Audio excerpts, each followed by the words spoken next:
Primer mito, las redes sociales han traído desinformación, fake news. Mentira. ¿Ustedes creen que es fácil mentir en redes sociales? Tenés millones de personas que están listas para salir a cortarte la yugular. Nunca ha sido tan fácil desmentir a alguien desde que existen las redes sociales. Es cierto, se puede mentir. Ahora, ¿cuánto dura una mentira en red social? Antes, cuando se mentía desde medios tradicionales, la mentira duraba muchísimo. Muchísimo tiempo hasta que alguien con capacidad de publicar tenía la oportunidad de desmentir. Con la red social es inmediato. Bueno, en esta última mesa están algunos de los culpables de la preocupación que se tiene en la Moncloa y en las televisiones por la difusión que tienen sus mensajes en redes sociales. Son personas independientes que no viven de la publicidad institucional y por eso son libres. El Gobierno les ha puesto en una diana, pero ellos están dispuestos a defenderse y a seguir luchando. Con todos ustedes, Miguel Rovira, Jano García, Agustín Laje, Víctor Domínguez, Irene González y Isabel Parejo.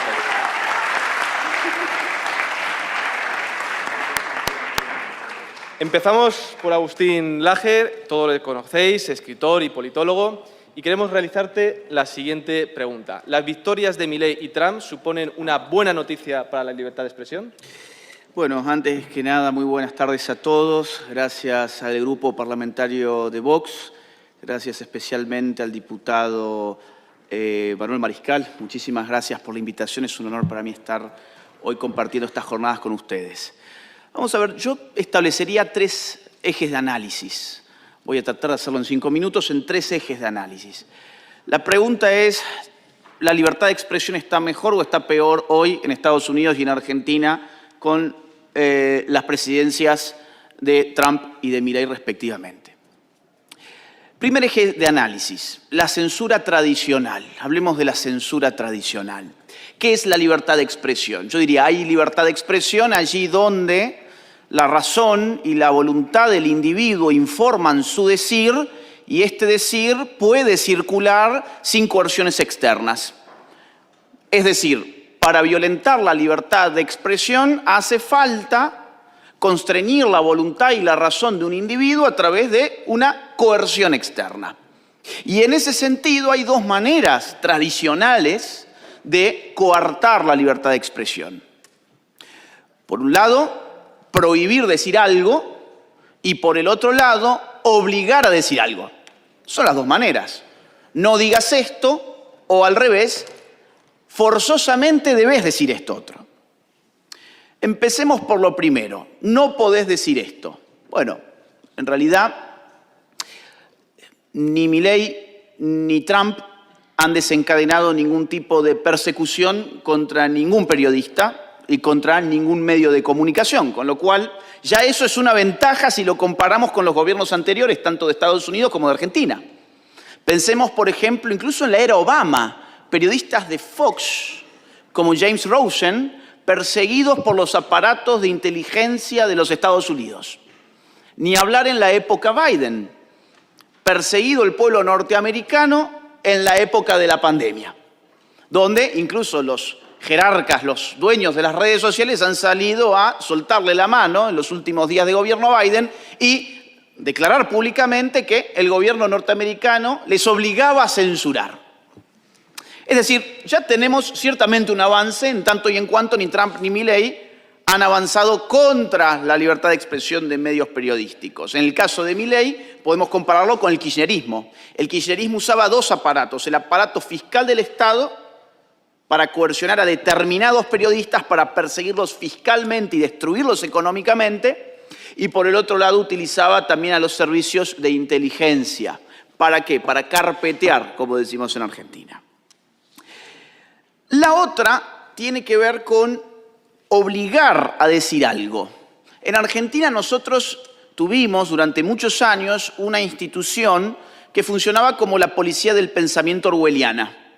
Se llamaba INADI, un instituto contra la discriminación y la xenofobia, que te obligaba a repetir una serie de mantras ideológicos como, por ejemplo, que las mujeres con pene existen. Quien les está hablando, de hecho, fue perseguido por esa institución. Básicamente, un día me llegó a mi casa una acusación de esta institución del Estado argentino porque yo había puesto en un tuit que las mujeres con pene no existían, que eran en todo caso hombres disfrazados o eunucos con peluca. Y esto era terriblemente ofensivo para los eunucos con peluca. Entonces, ¿a qué me sometía el Estado argentino? Me sometía a cursos de reeducación en género. Yo debía tomar cursos alrededor de 6 meses para aprender a decir mujer trans, niño trans y todo este tipo de jerga. Yo dije, bueno, voy a ir, pero voy a ir con una GoPro y voy a filmar en vivo todo este desquicio. Y ya no me invitaron más, ya quedé excluido de la fiesta porque nadie quería que se supiera bien qué pasaba. Lo que hizo Milei fue pasar la motosierra. Y pasó la motosierra también y cayó la policía del pensamiento. Es decir, otro avance en términos de libertad de expresión. En segundo lugar, el segundo eje de análisis tiene que ver con la vulneración indirecta de la libertad de expresión a través del financiamiento público de medios y de periodistas. ¿Por qué esto vulneraría la libertad de expresión? En cierta manera porque habíamos definido libertad de expresión allí donde la voluntad y la razón del individuo informan el decir. Cuando el dinero del Estado aparece ya no es la razón ni la voluntad del individuo, sino que es el dueño de la caja del tesoro público, el que determina qué es lo que se publica y qué no se publica. Pero esa vulneración no solo es contra el periodismo, es también contra toda la ciudadanía pagadora de impuestos, porque al final del día el dinero del tesoro público sale de los impuestos de la gente y no toda la gente piensa en los términos en que el gobierno está imponiendo una línea editorial. Por lo tanto, se le está obligando al pueblo a costear con el fruto de su trabajo una expresión que voluntariamente en el mercado no hubiese pagado por ella. Por lo tanto, es una doble violación, indirecta en este caso, a la libertad de expresión de millones de personas. Y el tercer, bueno, en ese sentido hay que decir, Trump no está usando esos recursos a esos fines y en el caso de Milei más aún, ha cortado la pauta estatal. El medio periodístico que quiera sobrevivir deberá interesar al cliente, al que está dispuesto a pagar por su información o por su opinión. Por eso es que los medios están tan desesperados y muestran todo su odio a la patria argentina, deseando que el pueblo vuele por 1000 pedazos para que regresen los que gobernaron siempre y extrayeron dinero para sufragar la vida de estos otros. Último, muy rápido. No solo estas dos vías de violencia contra la libertad de expresión es lo que ha germinado en los últimos años, sino una todavía más invisible, que es cultural. Ha habido una cultura de la censura pública muy instalada, por doquier en todo Occidente, que llevó el título de cultura de la cancelación. La idea era que quien sacara los pies del plato de la corrección política iba a perder su trabajo, ser escrachado públicamente, expulsado del colegio, de la universidad, de donde fuere. Iba a conocer el escarmiento. Y lo que se generó en este contexto de cultura de la cancelación fue algo que una politóloga descubrió hace varias décadas ya, una politóloga alemana, Noel Newman. Se generó una espiral del silencio. La espiral del silencio tiene lugar allí donde hay gente que percibe que su opinión está en minoría y por lo tanto se autocensura. No hace falta el concurso de la fuerza del Estado para censurarle. Esa persona está dispuesta a autosilenciarse con tal de no desentonar del clima de opinión hegemónica. Esto fue precisamente lo que rompió Milei en Argentina y lo que rompió Donald Trump en Estados Unidos. Hemos sido liberados de la nefasta cultura de la cancelación en Argentina y en Estados Unidos gracias al ejemplo de que aún contra toda la prensa del sistema se pueden ganar las elecciones. Que aún diciendo lo que uno piensa en redes sociales, uno puede no solo sobrevivir socialmente, sino vencer políticamente. Y en ese sentido, los estadounidenses están en deuda con Trump y los argentinos estamos en deuda con Milei. Gracias. Bueno, yo más que una conclusión, me parece que hay 2 o 3 elementos que habría que tratar de desmitificar. Hay poquito tiempo, así que lo voy a hacer a toda velocidad. Primer mito: las redes sociales han traído desinformación, fake news. Mentira. ¿Ustedes creen que es fácil mentir en redes sociales?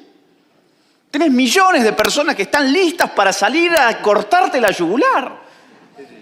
Nunca ha sido tan fácil desmentir a alguien desde que existen las redes sociales. Es cierto, se puede mentir. Ahora, ¿cuánto dura una mentira en red social? Antes, cuando se mentía desde medios tradicionales, la mentira duraba muchísimo. Muchísimo tiempo, hasta que alguien con capacidad de publicar tenía la oportunidad de desmentir. Con la red social es inmediato. Segundo mito: hay que combatir a los conspiranoicos. Este mito supone que la política es totalmente transparente y que lo que vemos de la actividad política es todo lo que hay para ver de la política. Y en realidad lo más importante de la política, no solo hoy, sino desde que el hombre es hombre y es por lo tanto un animal político, ha pasado por debajo de la mesa. Entonces no dejen que los traten de estúpidos, porque lo que ellos quieren hacer creer es que la política es lo que ves en la televisión. No, la política es lo que está en otro lugar. En los acuerdos a puertas cerradas. En precisamente las conspiraciones que no siempre llegamos a ver. Y piensen si no en las últimas conspiraciones. Era una conspiración que el COVID había salido de un laboratorio chino.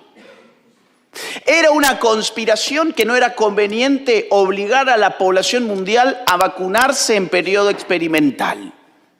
Era una conspiración que el gobierno de los Estados Unidos de signo demócrata instruía a las redes sociales a censurar por motivos electorales y otros tipos de motivos también a su ciudadanía. Todo esto era conspiración, pero al final todo esto terminó siendo realidad. El último punto, el último mito, que se lo escuché a Sánchez. Tenemos que combatir el anonimato en redes sociales. Hay que intervenir en las redes sociales porque no puede ser que allí haya gente que no esté identificada. Que han tratado de tener un impacto político en el sentido opuesto a la voluntad del poder. El problema no es el anonimato de las redes sociales, como nunca fue tampoco el problema del anonimato de los opúsculos, de los libros o de los panfletos. Es la condición política de la comunicación social. Así que tengamos en vista a esos tres mitos, porque son los que suelen utilizar, junto con el del amor versus el odio, para inclinar a la sociedad a creer que hay que intervenir las redes sociales. Gracias.